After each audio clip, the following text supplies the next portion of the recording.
hell you want me to do? I'll answer questions, I guess. I could tell you a little bit about myself, but I figure you know about me if you're in here. Except for you, I'm still not sure what the Great Pumpkin wants from me. I used to look like that when I was drinking. Yeah. That's when you know you got a problem, when you wake up looking like that. Yeah. It says something, I'm just not sure what you're trying to say. What are you trying to say with that album? Just having fun being here at the con, enjoying myself. Big fish, little pond. Big fish, little pond, okay. That's deep. Get that big fish, little pond, deep. I'm not just a pretty face to small penis, I know good shit. Wait, that's pretty penis, small face, I'm sorry. All right, I guess we're through. Anybody else have a question? You in the back, lady. Yeah, you. What's your question? Are you a lady? Talking to her. I'm not ever talking to you. This whole panel, I will not talk to you. Who was your favorite person to wrestle? I had a lot of favorites. Just about everybody I wrestled, I enjoyed wrestling. Different guys for different reasons. I mean, Andre the Giant, I was glad to wrestle him because I knew what he needed me instead. Ricky Steamboat, because it was just a really good flow, and we never had to talk about anything. We just went out there and did it. Ted DiBiase was fun because he listened to me and would just follow me. Then you had Ronnie Garvin was probably one of my big favorites because Ronnie was a freak. And, he was, this is pretty embarrassing, but I would get him in the ring and I would just be wailing on him. We were from I wasn't old school, okay? I was from the school that burned down before they built the old school. Okay? And Ronnie, we hammered each other, you know? We kind of enjoyed hitting each other, you know? I don't know why that is. It makes me wonder about myself. But with Ronnie, I would be beating him up. And there's always that point in the match, you know, that the good guy is going to make his comeback, you know? Where he rises to the occasion, you know, and charges on to victory and all that shit. But it was real easy for me to read when Ronnie was going to do that. Because he would get goosebumps, and then his nipples would get hard. And then he would get up and just wail on me. I mean, it was weird as shit, man. It turns me on when I think about it now. Oh, well. So I had a lot of different guys for different reasons, definitely.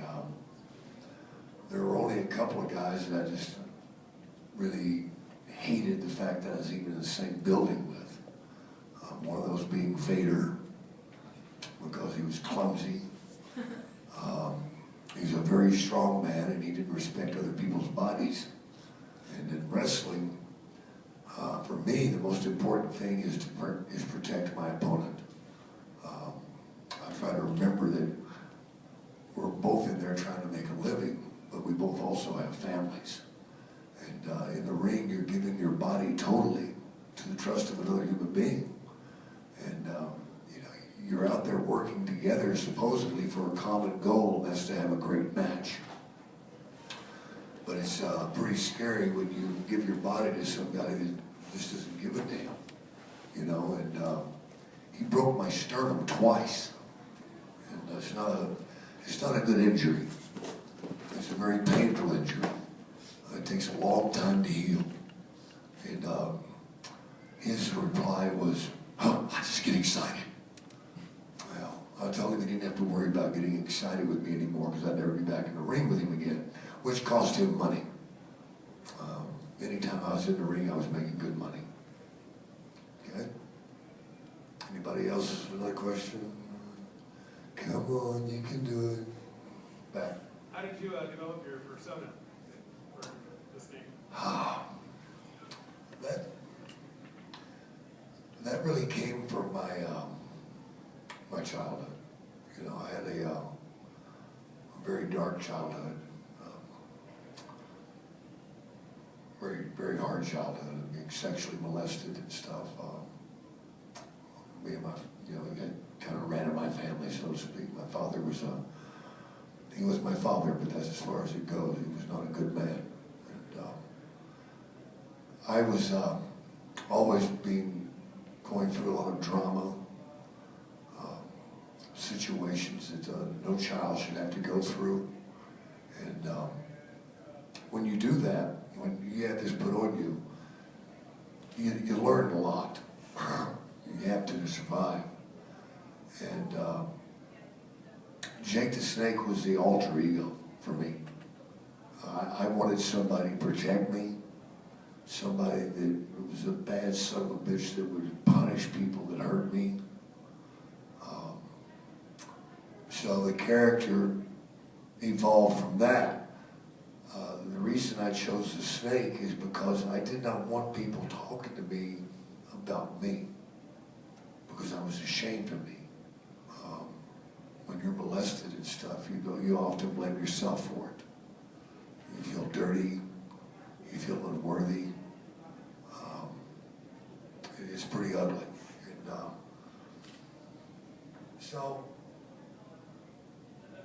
if you want people to quit talking to you, just carry a 15-foot snake around, you know. Chances are they're looking at the snake and not talking to you at all. So that was part of the reason for that. I knew that people were afraid of snakes because I was afraid of snakes, okay?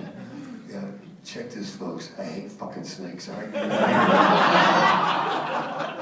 This Jake the Snake shit. Oh, really? He digs snakes? No, he doesn't. But I knew that people were afraid of him. I knew that he got reactions. And really the biggest reason, again, was I figured if I had that, you wouldn't want to talk to me about, so how was your childhood? You know, so, and it made me mysterious. And again, that's part of the person that wanted to hide from everybody. Okay? Next. Okay? You could have, I don't know how much you watch the current stuff. You could have one kick-ass match and any of the current guys out there. Well, any match I have is kick-ass. Yeah, all of your matches. If you can have one with any of the current crop of guys out there right now, who would it be?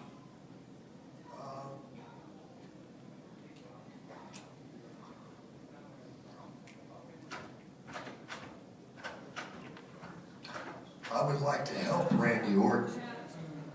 I think that I can help Randy tremendously. I know I've talked to his father about it, and I've talked to Randy briefly about it, but it's just not happening for whatever reason. The WWE, maybe they're scared to let him hang out with me. I don't know. There's a good possibility of that.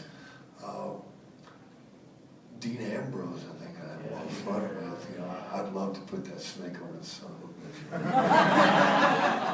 I know we did it at Raw, you know, and you may have been watching, and he started smiling. But you guys don't know why he was smiling. And the reason he was smiling is Cena or somebody said, the snake just shit on you, man. Or CM Punk said that. And he's like, pardon me, why you shit on me? No, but I am. You know, and of course, I've been in the ring before with Rey Mysterio, so that wouldn't be news. That would be unfair. There's some guys out there I'd like to get the opportunity to perform with. I'd like to wrestle Vince McMahon. Just to fucking make him miserable. Well, you know, snakes eat chickens. Well, there's some things even a snake wouldn't eat. But no, I have all the respect for Vince. You don't have to agree with somebody to respect him. And he's done a lot for a lot of people. I'm very happy that the WWE is finally starting to take care of some of the talent with their problems. I benefited from that. I took him up on the rehab a couple of times. didn't work at all. You know, it's hard to go to rehab and you're in there for 4 months, you know, and you're not doing drugs, not drinking, and everything's just beautiful. And then they fucking let you out, and you got 4 months of child support waiting on your ass. You got bills, you got creditors, you've got issues, you've got bad children, you've got bad ex-girlfriends, you've got bad ex-wives, and you're thrust back into that life. And that's the worst thing for a recovering alcoholic and addict, is to be bombarded with anything. Because your mind is just getting to where it's starting to breathe in you. And with me, every time I went to rehab, I'd last a short time and right back at it. So for me, getting healthy was getting with Diamond Dallas Page and letting him change my life. You know, and the way I looked at things, the way I perceived things, the way I dealt with things. An alcoholic's way of dealing with something is just simply get drunk and fucking, you know. That's the way it is, man. And a drug addict is, you know, it's basically the same thing. You're just gonna get high, and, you know. I'll tell you this: there's nothing in the world that gets better by getting drunk or getting high. It actually gets worse.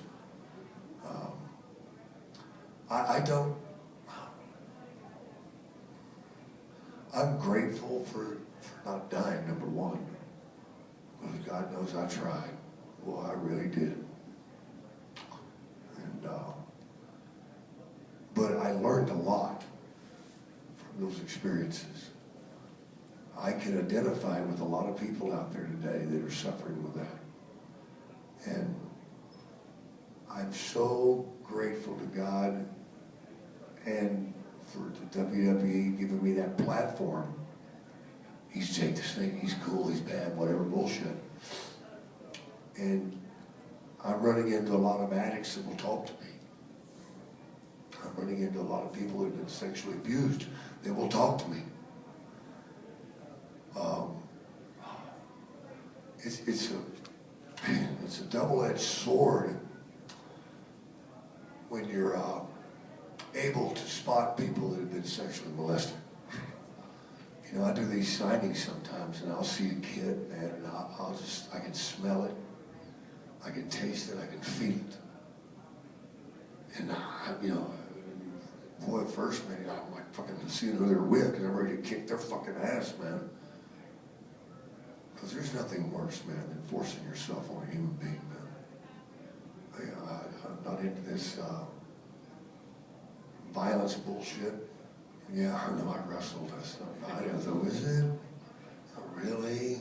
You're both adults that are making money for performing, you know. And you know, if you gotta hit a woman, man, you're not a man. Bottom line. And women, don't piss these dumbasses off. I mean, it's as sick as it is, it's true. There are some women that want that confrontation. What the hell's wrong with you girls? I know. It's what we grew up around. That's what we expect. That's what we saw all of our lives, man. That was the, you know, it's our gene pool, whatever. No, it's choices, man. And it'd be nice just to have a book that said, dumb choice, good choice, dumb choice, good choice, you know? And let's go by that. But, you know, anger's a vicious freaking animal, man. And I know, I feel very lucky that I wasn't one of the kids that are being born today. Because, God, the kids today have so many horrible choices out there. So many ways to go wrong. You know, back in my day, you know, not the covered wagon, but it was close. You know, there weren't a lot of the designer drugs there are today. You know, and I'm glad I missed those, man, because some of those are really nasty. I know some of the drugs that are coming back from Afghanistan, man. My daughter